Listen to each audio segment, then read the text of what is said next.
Hello everyone, today we're going to be looking at the Beats Studio 3 wireless headphones. I've had these for quite a while now. What I have here is the Shadow Gray, and let me show you how they look. I'm also going to talk about what comes inside the box and all that. But here is how the Shadow Gray edition looks. Of course, you can extend it. I do love the design of this. It does have the Beats on top, Beats logo on each side, power button, and then there's also some buttons here. You can see it above volume up, volume down, play, pause, and all that. You can also do double for skip or triple for backwards. And here is also where you plug it in. And then we have 3.5 millimeter headphone jack. And now let's talk about let me just put it this way so it kind of stands here. I wanted to talk a little bit about the box because I do have Studio Pros, and the unboxing experience with that one just wasn't the same, especially after I've done unboxing with this one. The box, everything inside is just super well done. This is probably one of my favorite unboxings I've done on the headphones themselves.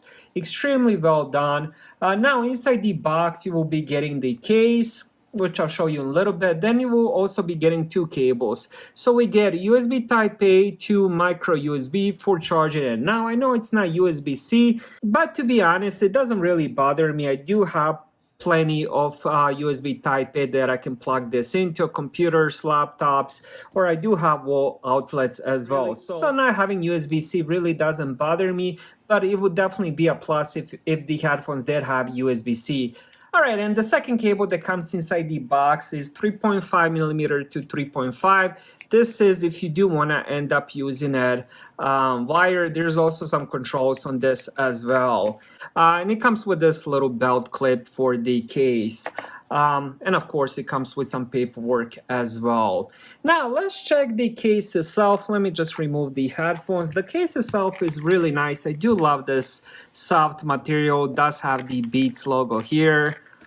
Zipper goes all the way around. This is where you use that little belt clip if you do want to use it. Now, the case itself is very, very sturdy, which of course is a good thing. It will definitely protect your headphones. And here is how it looks. Extremely soft inside. Definitely love the case. As I mentioned earlier, I do have the Studio Pros, but the case itself is definitely not as good as this. I'll just put it that way. Now let's check the headphones themselves. I showed you a little bit in the beginning. We do have leather on the ear cups. Not the ear cups itself. For some reason, I was expecting a larger size, but they definitely fit me nicely. I don't have like the biggest ear, I would say medium-sized ears, so they definitely fit me good. I was just, for some reason, I'm expecting a little bit larger cup, but these are over-ear headphones, so your ears go inside, and unless you have really large ears, but inside is pretty soft. I'm not sure if this is leather. It definitely feels like leather, maybe plastic all the way around. Beats logo on top, Studio 3 here, and then we also have another wireless logo here. Now compare this to the Studio Pros. They don't have any of the names, anything like that. But overall appearance, for me at least, Studio 3s look much better than the Studio Pros that just came out. Now to pair these is really easy. I showed that in my previous video.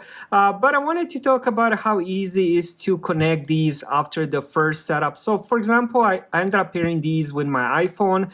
And then later I was on my Mac Mini. I wanted to do some editing, so I'm like, oh, let me use this. So I was ready to pair them with my Mac Mini, but then I went to the Bluetooth settings and ended up finding them. So all I had to do was click on them. And now every time I turn them on, they pair to my Mac Mini automatically, which is really interesting. But if I do, for example, want to use them with my iPhone, I will have to go through the Bluetooth settings, select them, and then press connect.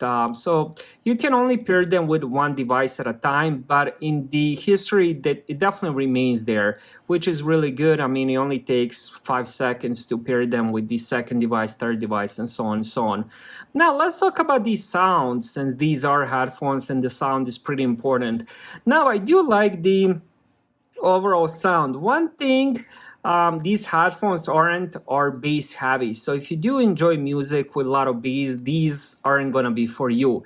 But most of the music I've been listening to lately for the last couple years isn't bass heavy at all, so I really don't mind that. Overall, they do have a good sound. Now, unfortunately, you can't really adjust equalizer.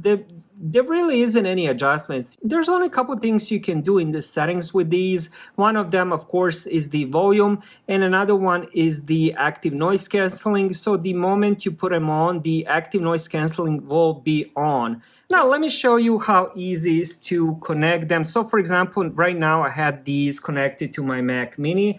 So I'm gonna turn them on. You just have to hold the power button here. Now they're turned on. So what I'm gonna do next is just go to the settings, go to the Bluetooth, and then here I have quite a few devices from previous reviews. So here we have Beats Studio 3. So all I have to do is just find them here, connect them. And now they're connected. And now to turn off the noise canceling, all you have to do is just click on this volume, and here it says noise canceling. So all you have to do is just click on that, and now noise control is off, noise canceling is off.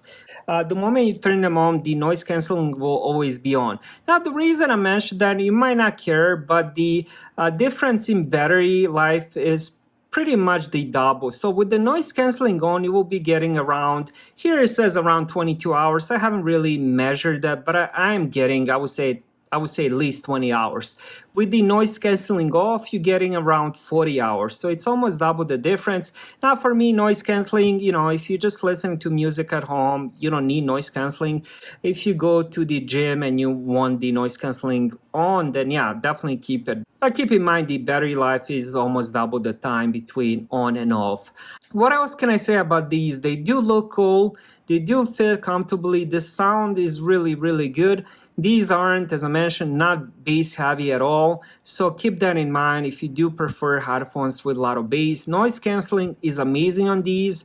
And I really do like the battery life. Most of the times I'm listening these with the noise cancellation off. So I'm getting close to 40 hours. Overall, really, really good pair of headphones. And I would definitely recommend these. Thank you guys for watching.